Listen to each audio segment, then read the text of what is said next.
নমস্কাৰ বন্ধু বান্ধৱীসকল, মই দুপৰ্ণ ভূঞাই মোৰ হানমিহলি চেনেললৈ সকলোকে স্বাগতম জনাইছোঁ। আৰু আজি মই উপস্থিত আছোঁ জাগুনৰ কাষতে থকা নামফাই টাপু অঞ্চলত। আৰু ইয়াৰ যিসমূহ সুন্দৰ দৃশ্য সেয়া আপোনালোকক দেখুৱাবৰ কাৰণে চেষ্টা কৰিম, গতিকে অনুগ্ৰহ কৰি ভিডিঅ'টো চাই থাকিব। পাইছা নাই মাছ? কেইটামান?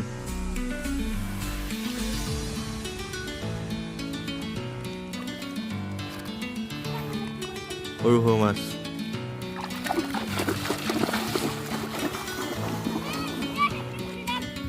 গাঁওখনৰ মাজেদি এখন সুন্দৰ নৈ বৈ গৈছে। এই নৈখনৰ পাৰ হৈ আমি টাপুলৈ যাম, য'ত ইয়াত বসবাস কৰা লোকসকলে খেতি বাতি কৰে। আৰু নদীখনৰ কাষৰ সুন্দৰ দৃশ্যসমূহ আপোনালোকক দেখুৱাইছোঁ। আমি এনেকৈ পাৰ হৈ আহিবলগীয়া হয়, চাওকচোন নদীৰ মাজেদি। আমি এনেদৰে বিপদসংকুলভাৱে পাৰ হৈ আহিলোঁ আৰু গাঁৱৰ মানুহে আমাক ৰাস্তা দেখুৱাই আছে। আৰু এটা বাতৰিৰ কাৰণে গৈ আছোঁ টাপু অঞ্চললৈ, য'ত নেকি এই লোকসকলে খেতি বাতি কৰে। আৰু বিশেষ বিশেষ দৃশ্যবোৰ চাই থাকিবৰ কাৰণে আপোনালোকে অনুগ্ৰহ কৰি ভিডিঅ'টো শেষলৈকে চাই থাকক। এইখিনিয়ে হৈছে নামফাই টাপু অঞ্চল। কি এক ধুনীয়া পৰিৱেশ চাওক, সেউজীয়া, চাৰিওফালে সেউজীয়া। কাষত বগৰী গছৰ পৰা আদি কৰি বিভিন্ন ধৰণৰ গছ গছনিৰে ভৰপূৰ হৈ আছে। আৰু আমি সেইফালে যাম।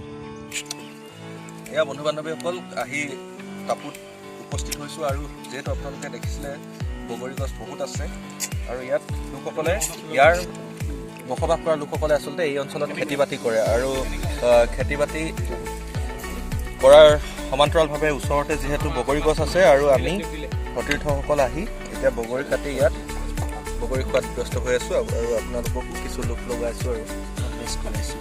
সঞ্জীৱে জ্বলাত থাকিব পৰা নাই, বগৰী খাই আমি খাই আছোঁ। এয়া চিংৰাও খুচি আছে। আৰু এক সুন্দৰ পৰিৱেশৰ মাজত আমি বগৰী খাই লৈছোঁ। তাৰপিছত নিউজ কৰিম, এফালে আইচিংৰাও বগৰী খোৱাত ব্যস্ত।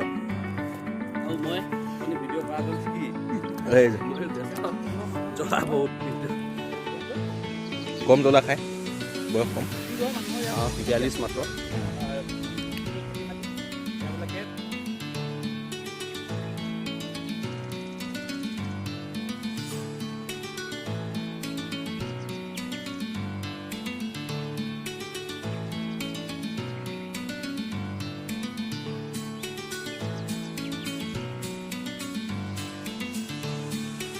বন্ধু বান্ধৱীসকল, মই এই নামফাই টাপু অঞ্চলত যি ইয়াৰ লোকসকলে খেতি বাতি কৰে, সেই খেতি পথাৰত মই উপস্থিত আছোঁ। আৰু ইতিমধ্যে বগৰী খালোঁ, ইয়াৰে বগৰী জ্বলা দি জলকীয়া দি খালোঁ আমি গোটেইকেইজনে। লগতে ইয়াৰ যিখিনি পৰিৱেশ আছে, খেতি পথাৰ আছে, তেওঁলোকে কেনেদৰে খেতি কৰে সেইখিনি গোটেইখিনি দেখুৱাবৰ কাৰণে চেষ্টা কৰিম। আচলতে জীয়াই থকাৰ যি জীৱন সংগ্ৰাম, সেয়া তেওঁলোকে কৃষিৰ ওপৰত নিৰ্ভৰ কৰি চলি আছে। এখন নদী পাৰ হৈ আহিবলগীয়া হয়, আৰু ইয়াত খেতি তেওঁলোকে জীৱ জন্তুৰ পৰা আদি কৰি বা চোৰৰ পৰা যাতে ৰক্ষা পৰে, হাতীৰ পৰা যাতে ৰক্ষা পৰে, তাৰ কাৰণে তেওঁলোকে ব্যৱস্থাও কৰিবলগীয়া হয়।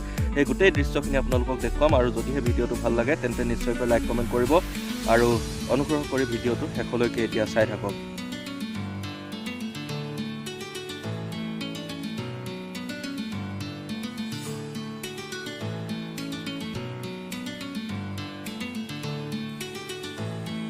অৰুণোদয় সোণোৱাল গাঁৱৰ নামফাইৰ যি সোণোৱাল জনজাতিৰ লোকসকল আছে, তেওঁলোকে এই নামফাইৰ টাপু অঞ্চলত এনেধৰণেৰে বিভিন্ন খেতি বাতি কৰি তেওঁলোকে পৰিয়াল পোহপাল দিয়ে। আৰু এই দৃশ্যসমূহ আপোনালোকক দেখুৱাবৰ কাৰণে সৃষ্টি কৰিছোঁ। আৰু এয়া আলু লগাইছিল তেওঁলোকে, আলু ইতিমধ্যে খান্দিবলৈ হৈছে মানে খন্দা।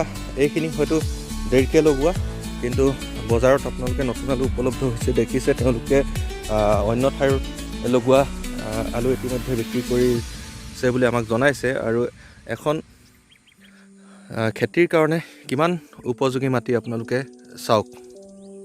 বন্ধু বান্ধৱীসকল, মই ইয়াত যিটো টঙি ঘৰ আছে, সেই টঙি ঘৰটোত উঠি ভিতৰৰ দৃশ্য আপোনালোকক দেখুৱাবৰ কাৰণে চেষ্টা কৰিম। আৰু এই ক্ষেত্ৰত মোৰ এতিয়া কেমেৰা ধৰি সহায় কৰিছে মোৰ সতীৰ্থ সাংবাদিক অনিল শৰ্মা দাদাই। আৰু এই যি খেতি পথাৰত তেওঁলোকে টঙি ঘৰ ব্যৱহাৰ কৰে, টঙি ঘৰৰ ভিতৰত মই প্ৰৱেশ কৰিবৰ কাৰণে চেষ্টা কৰিছোঁ। আৰু এয়া দেখিছে আপোনালোকে মই ভিতৰলৈ নাযাওঁ এটা ধুনীয়া পৰিৱেশৰ মাজত তেওঁলোকে বসবাস কৰে ধুনীয়া পৰিৱেশ মানে কি আৰু তেওঁলোকে যিটো পেটৰ পোহপাল বা জীৱিকা অৰ্জনৰ যি মূল উপায় কৃষি বুলি কোৱা হয় কৃষিক নিৰাপত্তা দিবৰ কাৰণে তেওঁলোকে এনেধৰণেৰে টঙি ঘৰ বনাই ল'বলগীয়া হয় আৰু তেওঁলোকে যেতিয়া ভাত পানী খাই বা চাহ পানী তামোল খাবলগীয়া হয় তেতিয়া তেওঁলোকে এনেধৰণেৰে এই টঙি ঘৰলৈ আহে টঙি ঘৰৰ কাষত তেওঁলোকে সকলোখিনি কৰে বুলি ক'লেও বেয়া নহয় এতিয়া সৰিয়হৰ সময় আছিল সৰিয়হ তেওঁলোকে প্ৰায় তুলি শেষ কৰিছে আৰু খেতিপথাৰ যিখিনি সৰিয়হ কৰিছিল সেই সৰিয়হ কৰা মাটি এতিয়া অন্য খেতি কৰা নাই পৰৱৰ্তী সময়ত কৰিব গতিকে আজি আমি এটা বিশেষ বাতৰিৰ কাৰণে আহিছিলোঁ আৰু আহোঁতে তেওঁলোকৰ যি খেতি কৰাৰ ধৰণ বা খেতিপথাৰসমূহৰ দৃশ্য সেয়া মোৰ হানমিহলিৰ বন্ধু বান্ধৱীসকলক দেখুৱাবৰ কাৰণে সামান্য চেষ্টা কৰিছোঁ